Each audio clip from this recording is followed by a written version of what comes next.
Hurricane Irma ripped into the Caribbean island of Barbuda on Wednesday, levelling almost every structure. The Prime Minister has described the scenes here as heart-wrenching, saying the island is barely habitable. Even as Barbuda faces a large clean-up, officials are concerned that yet another storm may again threaten the Caribbean in the days to come.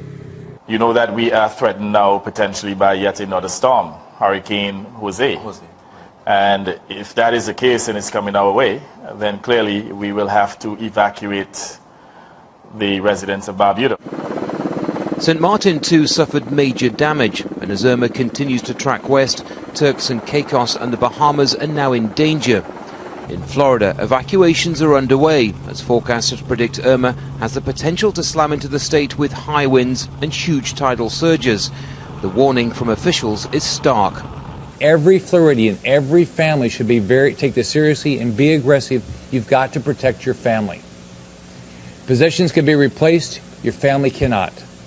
This is serious and we cannot take chances. It is life-threatening. This is not a storm you can sit and wait through. Pictures from the International Space Station make clear the sheer scale of Irma. It shows no signs of weakening and is more than 600 kilometers across. As things stand, there are 3 hurricanes in the Atlantic, Irma, Jose and Katia, and that hasn't happened since 2010. But it's Irma that poses the greatest threat, with the United Nations saying 37 million people could be affected.